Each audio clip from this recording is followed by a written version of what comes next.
You should be writing more. You should be writing better.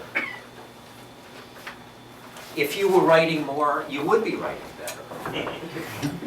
Most successful writers have an agent. Most successful writers have an agent and have published books long before they are 48. I am over the hill, closer to 50 than to 40, closer to old age than to youth. I may not get to old age. I will not be discovered, though I hope to get something published before I kick off.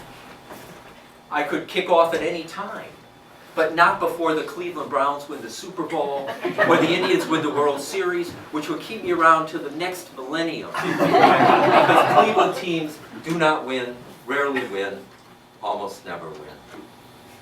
Why do I care? I do not live in Cleveland, haven't lived in Ohio since 1986, so maybe, possibly, I should just get over it. I live near Boston, with its winning teams, championship teams. And here I am identifying with a bunch of losers from a Rust Belt city that is shrinking, has been shrinking since the Second World War. Why can't I identify with the city where I live now? A city on the rise, on the move, on the Atlantic Ocean, instead of one on a smoky river and a dirty lake. Genetic coding, stubbornness, tribal feelings, a sad childhood, bad childhood, moments of pain, measles, mumps, strep throat, hit by a car, scarred by a fish tank. My body is a map of accidents and bad decisions that tie me to the place I come from, like a lasso, a square knot, or heavy engineer's force of will, but require an excavator, a backhoe, or some other earth-moving equipment that my nephew could identify at age 4, but which I cannot name. Name what? Middle age. I am middle-aged in the gay community. And aging is not for pussies, not for sissies, but I am a sissy in this community where aging is valued slightly less than facial boils. Growing less young, which my younger brother, who is happily married to a woman he met at 17, says beats the alternative. Sometimes I'm not sure, though lately I think so, as I've learned to be happy or at least less sad. Sad is not so bad.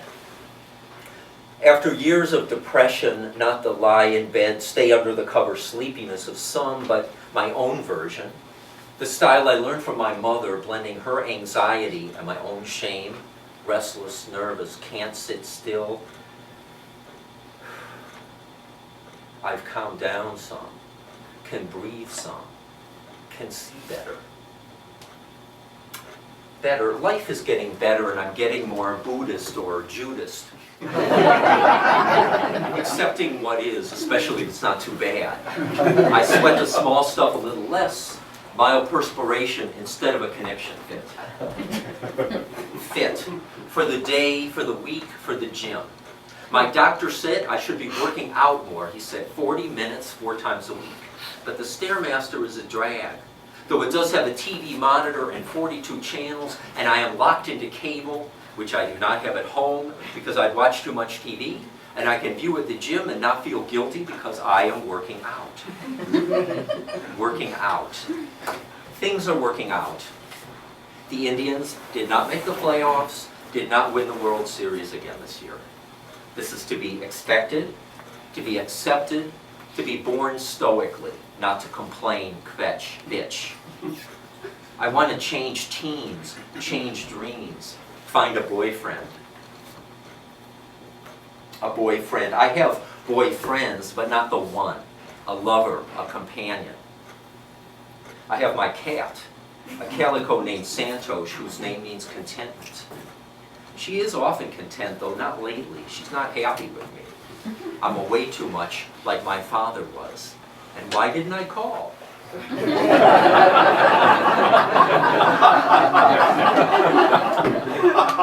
Still, she forgives me, climbs on my chest, and purrs her mechanic purr, a deep, rumbling, meditative om that soothes me and brings me back to this moment in which I am still alive.